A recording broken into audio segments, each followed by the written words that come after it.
Hello, my name is Chad Timmermans. I'm the director of the Timmermans method, intensive therapy clinics. What I'm here to talk to you about tonight is different approaches to therapy for movement.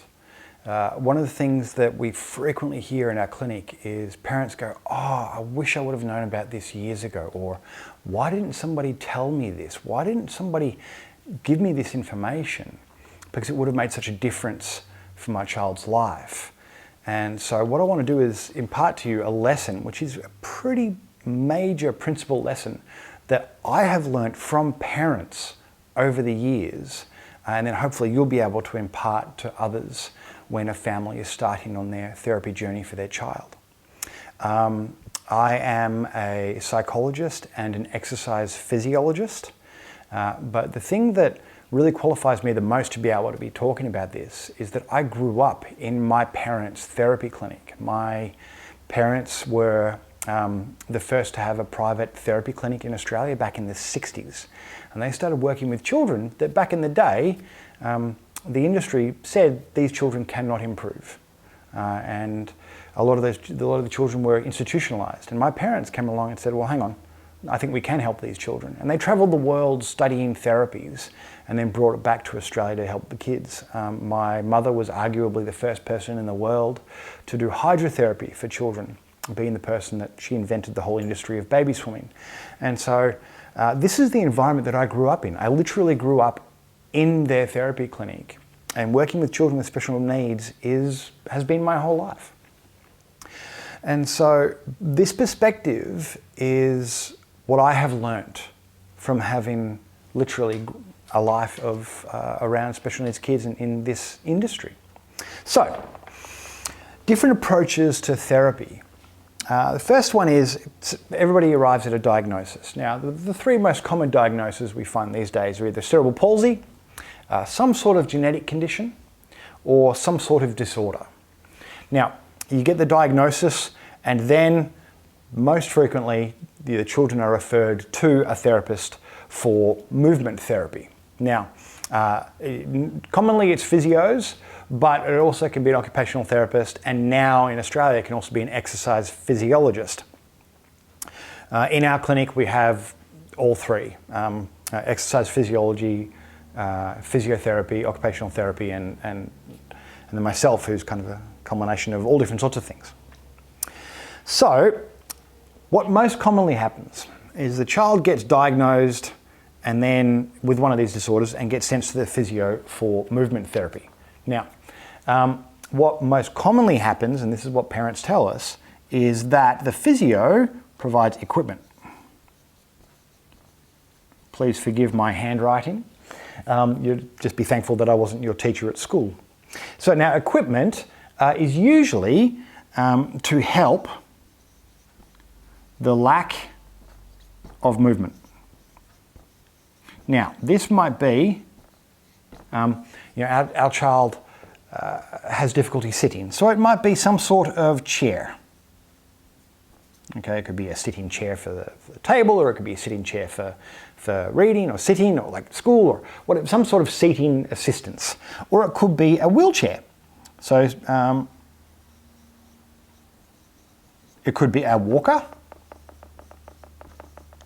to help the child learn how to walk. It could also be something we refer to as AFOs.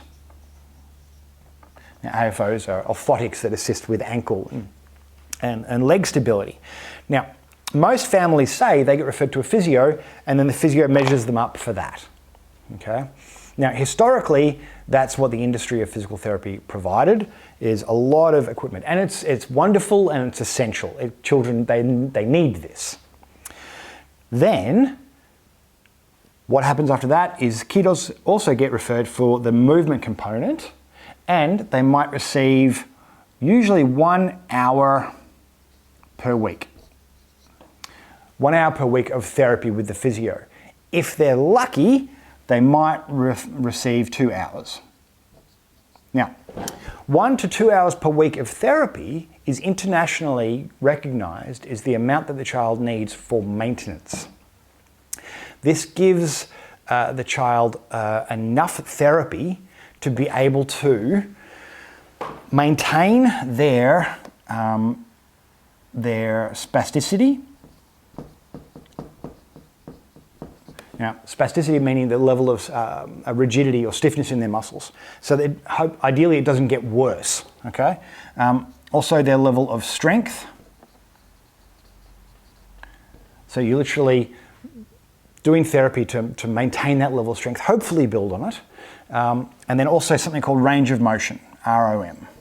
Now, 1 hour per week, you're going to try and maintain so they don't get stiffer, they hopefully build on their strength, ideally don't get weaker, and maintain their range of motion. Now, one of the challenges though, is that when they do this, and this is reported once again by parents telling us this, that when they come to our clinic, they say this is what we've had experience before, is very few,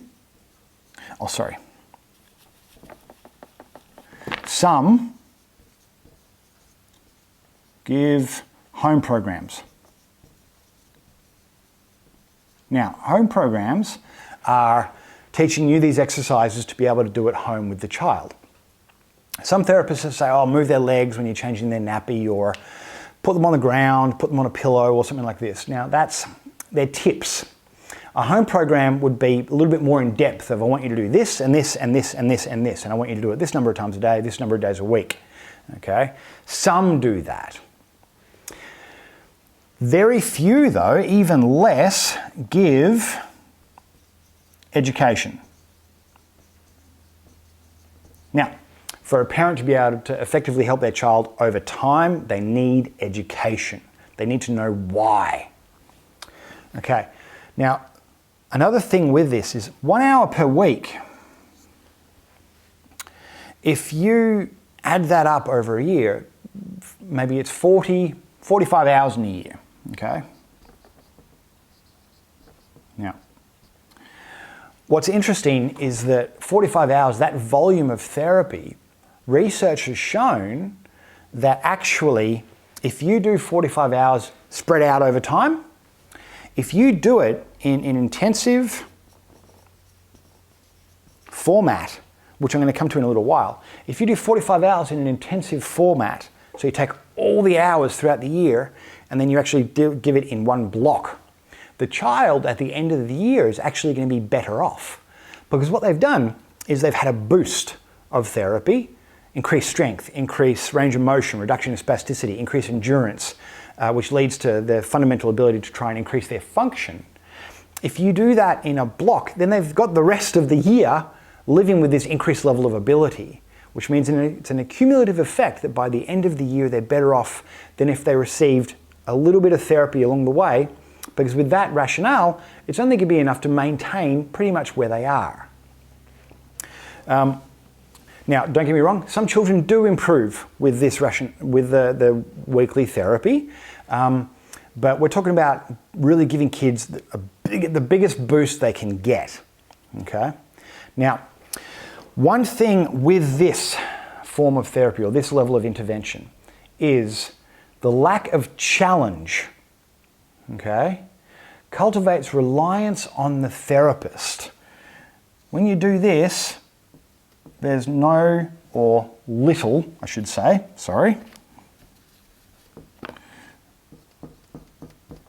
little challenge. I'm sorry, I've run out of writing room. So little challenge, and what that does is little improvement, okay?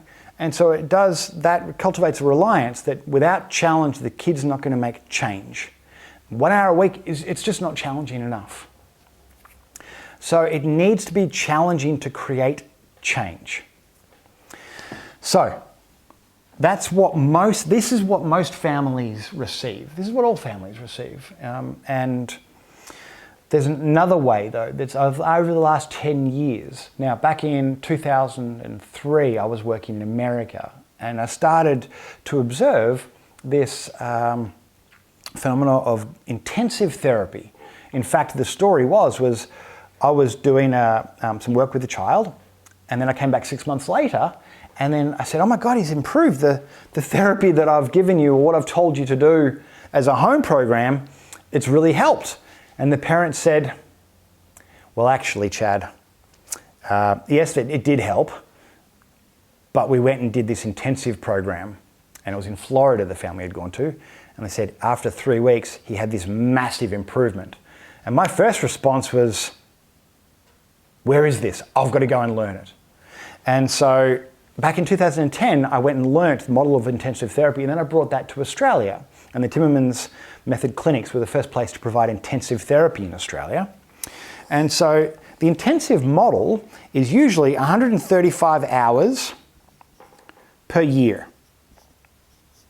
Okay, so this breaks down into 3 blocks of 3 hours per day, 5 days per week, okay, for 3 weeks. So it's 45 hours over 3 weeks, and you do that 3 times. It's a big amount, it's a big undertaking. What they're doing is you're focusing on some elements that the child is lacking. So if a child can't stand, you're focusing on their leg strength, or their range of motion, or their endurance, or you're focusing on their postural control, and you're really targeting. Instead of it being a scattergun approach where you're kind of doing a bit of everything, you're really drilling down and focusing on this is the part that we've got to improve so the kid can do all these other things. And ideally, if you can work on a really big element, then a lot of things will domino after that. So you're really focusing on what you need to do. It's also a big booster. You're giving the kid a massive boost in whatever function that is. For instance, I had a child come into the clinic a couple of weeks ago, and the child was it had tried a couple of times to get on its hands and knees. And the therapist had been trying with the 1 hour a week to get the kid up on its hands and knees. For about 9 months, the child was 3.5. So they've been trying since they were late 2, and then trying to get the kid up on his hands and knees, and he just wasn't being able to do it. He didn't have the arm strength to be able to do it, didn't have the body coordination to be able to support himself on his hands and knees. So he came into the clinic and we did 3 weeks, 3 hours a day, 5 days a week for 3 weeks, focused on arm strength, core strength, body coordination, ability to crawl on his hands and knees, teaching him that pattern. And we did it for 3 hours a day. At the end of 3 weeks, he did 1, 2, 3, 4, 5, collapsed. But he took 5 movements on his hands and knees. Now, he's then gone back to his physio that he does weekly therapy with, and she's maintaining that, and she's helping transform that boost that we gave him into improved function. So it's really it's a team effort. That physio is dealing with all of his equipment, maintaining that he doesn't get any worse, and helping build the booster into better function. We're the people that give him that big lift to be able to overcome the hurdle or the barrier that he's experiencing. So now, I think he can crawl across the room on his hands and knees. So it's only taken effectively 3, 4, 5, 6 weeks for him to go from crawling on his stomach to crawling on his hands and knees because of this big boost that we provided him. Now, one of the things we also do when we're focusing on this, as I said, strength. Also, another thing that's really common for kids with cerebral palsy, genetic disorders, is also endurance. If you can help a kid, even a child as young as 2 years of age, if you can help them improve their fitness, okay, all of a sudden they can do more, not only just therapy, but they can play for longer. They can explore their environment with greater ease. They want to go over there. Oh, what's that over there? And they want to go over there. And if you can actually improve that, all of a sudden their life becomes therapeutic. The way they live their day is going to reinforce all the elements that we need to teach them for movement. Without that strength and endurance, they're more likely to stop because it's hard for them. And so the intensive is there to really give them a massive boost so they can go further. So we've got endurance, and then after that also is very specific function. So a specific function, as I said before, it might be postural control, or it might be being able to crawl on their hands and knees, hold their head up, balance, be able to develop a gait pattern, whatever it may be, being able to go from one level to the next. Now, this is where it gets interesting. People say, okay, but why do therapists do 1 hour of therapy versus doing this? How does this come about? Well, this model here is actually, it's not based on physiology.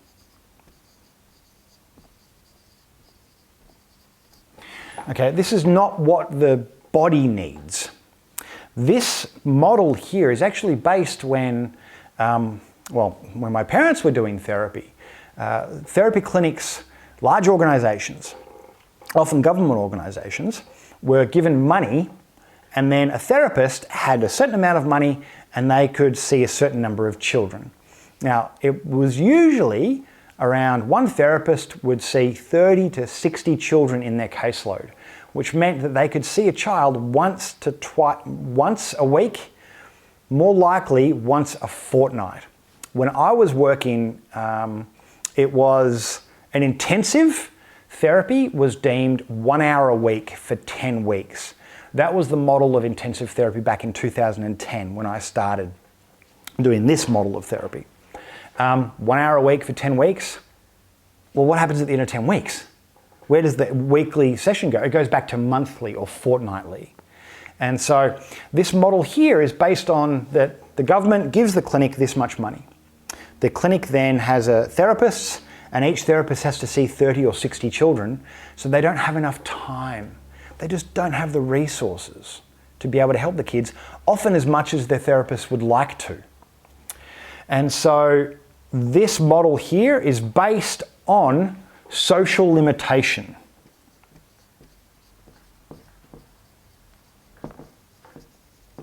It's based on social limitations of how much time the therapist has, how many kids, how much funding, and now it hasn't changed.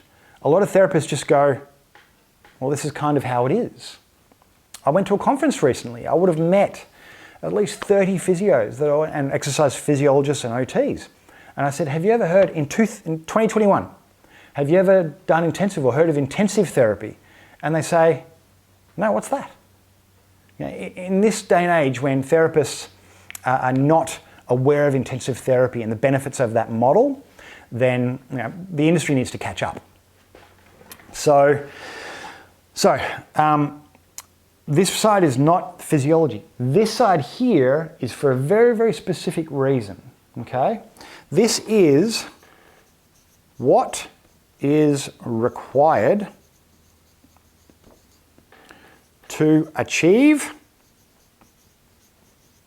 physiological potential.